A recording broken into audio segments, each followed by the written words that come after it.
ખેડૂત મિત્રો નમસ્કાર। આજે આપણે એક નવા ફિલ્ડ સાથે આપણે મુલાકાત કરીએ છીએ। જે ખાતર આપણે માંડવીમાં ભાઈએ નાખ્યું હતું પાવર ગ્રોથ હરે કૃષ્ણ ફાર્મ ટેકનું જે પાવર ગ્રોથ આવે છે એ ભાઈએ માંડવીમાં ઉપયોગ કર્યો હતો। ભાઈને પૂછીએ આપણે કે કેટલા સમય પહેલા ઉપયોગ કર્યો હતો અને ક્યાંથી લઈ આવ્યા છે એ ભાઈ ખાતર। તો ભાઈ તમારું નામ? મારું નામ વનરાજભાઈ કુમણ છે, ગામ પીઠવડી, તાલુકો સાવરકુંડલા, જિલ્લો અમરેલી। હવે આ જે પાવર ગ્રોથ હરે કૃષ્ણનું છે એ કેટલા ટાઈમ પહેલા તમે નાખ્યું હતું? અમે પાયામાં નાખ્યું। પાયામાં કેટલું નાખ્યું હતું વીઘે? પાયામાં 20 કિલો વીઘે નાખ્યું। ને ટોટલ માંડવી કેટલા વીઘાની છે? 15 વીઘા। 15 વીઘાની। કેટલા વીઘામાં પાયામાં તમે નાખ્યું હતું?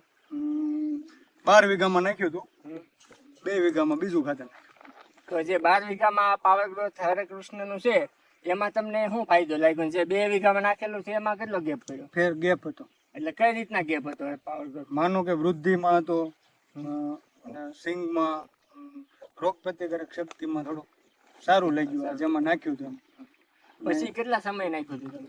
પછી અમે 80 દિવસે બીજો ડોઝ નાખ્યો। પછી 80 દિવસ પછી દોડવામાં કેવું તમને લાગ્યું? સારો છે, ફાલ નહોતો। મેં ભાઈને વાત કરી હતી, આપણે શેતલગંગા એગ્રોમાંથી છે, મેં એમની પાસેથી જ લીધું હતું ને મેં એમને વાત કરી હતી। તો એ ફિલ્ડ ઉપર આવ્યા હતા ત્યારે, અને ત્યારે મને એવું કીધું હતું કે ભાઈ તમે આનો યુઝ કરો, આમાં ફાલની થોડી, અને ત્યાર પછીનું ઘણું ફાલમાં સારું છે। હા, તો જે 15 વીઘાની માંડવી છે જે 2 વીઘામાં નહોતું નાખ્યું તમે ખાતર એમાં નાખી દીધેલું છે અત્યારે? આ 80 દિવસે નાખ્યું। 80 દિવસ નાખ્યું ને પહેલી વખત નતું નાખ્યું? પછી તમને એમ લાગ્યું કે આ માંડવી કરતા એ માંડવી થોડી હલકી છે? 100% એમાં ડિફરન્સ છે। ગેપ બતાવે ને? ગેપ બતાવે। તો બીજા ખેડૂતને તમારે કેવું હોય આ ખાતર નાખવાનું પાવર ગ્રોથ હરે કૃષ્ણનું, તો તમે શું કહી શકો? આ નાખું બધાય પાકમાં હા, બધા પાકમાં ચાલે। અને પ્લસ હમણાં એક ચિકનગુનિયા નામનો રોગ જે આપણે કહેવાય છે દોડવામાં જે આવે છે અને સડો બેસી જાય છે, એનું અમારે કંટ્રોલ ઘણું છે, નથી એવો પ્રોબ્લેમ।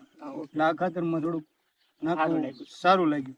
ને હવે જે તમે શિયાળામાં સિઝન લેવાના છો, કઈ પાકની સિઝન લેવાના છો? અમે શિયાળામાં ડુંગળી લેવાનું નક્કી છે અમારે। તો તમે કઈ ખાતરનો ઉપયોગ કરશો? અમે આ જ ખાતર, આગળ અમે 10 વીઘાના ફિલ્ડમાં ડુંગળીમાં પણ આ જ ખાતર નાખ્યું। ડુંગળીમાં કેવું લાગ્યું તમને? સારું છે।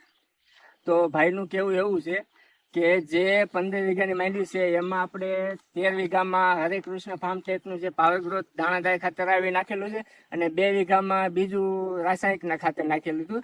તો 2 વીઘામાં અને 13 વીઘામાં જાજો ગેપ પડી ગયો। પછી ભાઈએ 80 દિવસ પછી પાછું 2 વીઘામાં નાખી દીધું।